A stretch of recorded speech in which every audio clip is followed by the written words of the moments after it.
Reka mbasuhuze kandi bifurize ibihe byiza mwe tubana kuri YouTube channel All Mining Update. Ngiye wasuzane Samsung ibisanzwe tubana ku mbuga nkoranyambaga mumaze kumenyera uko ari eshatu. Hari YouTube channel All Mining Update hano turi kumwe, ndetse no kuri group ya WhatsApp All Mining Update, ndetse no kuri X cyangwa se yabaye Twitter, aho hose turahari. Ubwo rero ukeneye gukora subscribe rwose butira kwegera ngaho yikandeho dore ngiyo, ubundi wibuke no gukanda kunzogera kugira ngo amakuru dusohoye ujye uba mu babera babasha guhita bayabona 5 kwa 5 ibintu bitakugoye. Ikindi no cyakarusho cyane niba utari muri group ya WhatsApp All Mining Update, aho uri muracikanwa cyane kuko hari amakuru tutirwa tunyuza hano kuri YouTube channel. Izi mining zose hari amakuru yazo tuba dufite, ntago turwa tuyanyuza kuri YouTube channel amenshi. Hari amasapoti, posti, amafoto, ibintu ngibyo tuterwa tunyuza hano kuri YouTube channel. Ibyo rero ahantu bicandi kuri ya group ya WhatsApp All Mining Update nkuko ndiko bikubwira. Rero reba muri description y'iyi video urahita ubonamo link ubasha kujoininga iyo group neza cyane, tujye tubana 5 kwa 5 amakuru agiye ahita kugeraho ibintu bimeze neza cyane. Abantu mukeneye rero no kujya mu followinga X nkuko nabibabwiye, ndifuza ko nibura X nitagera abantu nibura nka 500. Abantu nibura nka 500 ndifuza ko bageramo.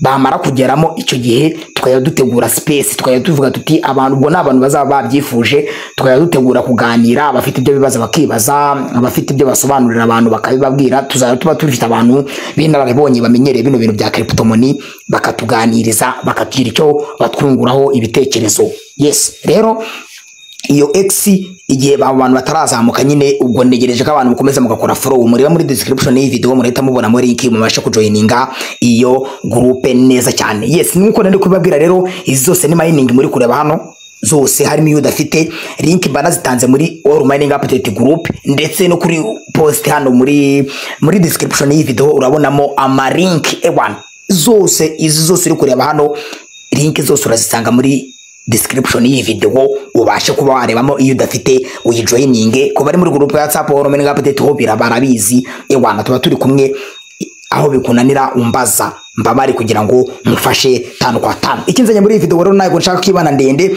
nje kuvuga kuri IC Network. IC Network duheruka turi kumwe iristingwa kuri OKX, nyuma yaho haza kuvukamo ibintu by'ibibazo hagati yabo na OKX, ngo yarababeshye ngibabwira ibintu nabi n'ibiki n'iki. Reka mbanze na mining rero, nyuma yo kubabwira gutyo ubu yaje noneho igiye kuristingwa ku yindi exchange. Iyi exchange yitwa Poloniex, ariko abantu mwakomeje kubishidikanyaho muza inbox. Nino mpamvu neguye video my friend, nino mpamvu neguye video kugira ngo mbabwire mujye mutuza my friend. Reka mbanze ngaruke wenda muri X yabo kugira ngo tubariyo twifashisha bitaza no kwirwa bitugora. Kuri X yabo hariho amakuru yabo nyine batangaje mu kanya yo kwilistinga, murabibona ashiha amasaha 6 baragaragaza ngo listing on Poloniex deposit yo ubiropeninze kuba wazibitsa muri yo exchange. Nge nayo mfite hari n'abantu bayifite bagiye batandukanye, ndetse kuri spot trading guhera ku itariki 30. Uyu munsi turi tariki 29, ubwo ni ku munsi w'ejo saa 6 z'amanywa izaba yatangiye gutradinga kuri iyi Poloniex, ndetse contract address yayo yamaze kujya hanze kuri chain ya Ethereum. Rero abantu impamvu ngarutse mvuga gutyo, ndagira ngo mbanze mbibabwira. Abantu mwenshi mwese muza mu inbox muvuga ngo biyikoyin ya IC Network ngo ibi bintu itangiye ngo ni ibiki, ngo kubigiye kulistingwa ku yindi ngo ku yindi exchange ngo ibi bintu koze ni ibiki. My friend, reka ngira ikintu kimwe mubwira, ko yini kubilistinga ku ma exchange atandukanye ntago ari ikibazo, ahubwo ni nabyo byiza cyane. Ako kantu wari ukazi mu bintu bituma ko yini ishobora no kugira n'agaciro gafatika, nuko ikundwa ikabira ahantu henshi. Turiko turajyana nuvuga ngo nk'ubu tubwizanye ukuri, hari abantu ibihugu byabo bitemererwa gutunga OKX. Turiko turagendana kandi naba mayina ba IC, turiko turagendana abo bose bamayininga IC Network. Rero nago bivuze ngo igihe twagurishaga twebwe ku itariki 19 abo nago bari barimo.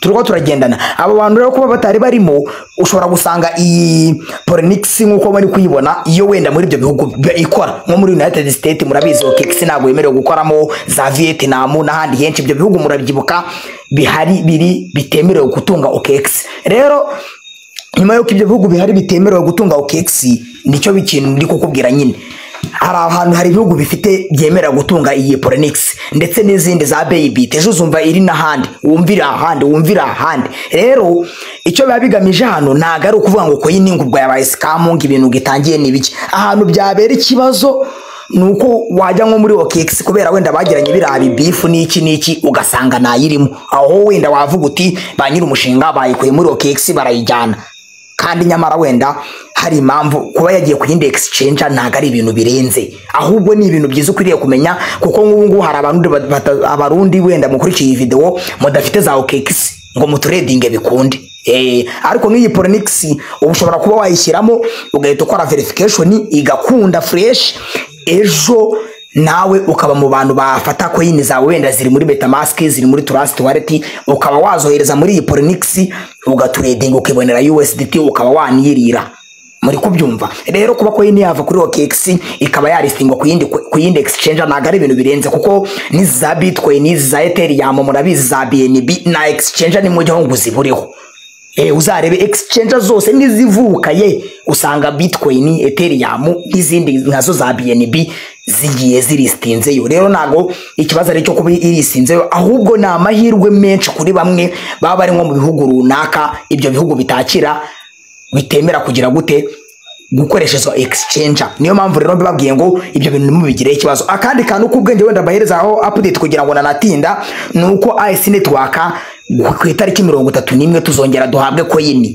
muri kubyumva dore ngiyi post rwose yo yashije amasaha makeya next round ni ku itariki 31 saa 6 zabo UTC ubwo ni nka saa 8 inaha muri kubyumva nuvuga ngo twahawe coin bwa mbere murabyibuka tariki 19 ibyo ni ibintu mwese mwibuka neza cyane nyuma yaho rero ubu ngubu dore twahawe nandi mahirwe yuko tuzongera tukazibona ubwo rero waba ukoresha OKX nababwiye abantu mumbaza inbox mumbaza ngo izi coin ngo twe tuzikureminga duti izi coin IC network ku bantu mwayimayininze murabizi ibintu byabo biri automatique nuvuga ngo icyo usabwa ni ugufata wallet address yawe nkuko muri kubibona hano ngiye muri IC network yanjye irimo dore ngiyi iyi nashyizemo niyo muri OKX nawe ubishatse wafata iyo muri OKX ukaba ari ushyiramo ku muntu wabikoze bwa mbere akabikuza nyabuneka irinde kubihindura ubwo ndi kubwira ku bantu bashyashya wenda bashobora kuba barujije nk'ibisabwa nyuma yuko twe tubikuje bwa mbere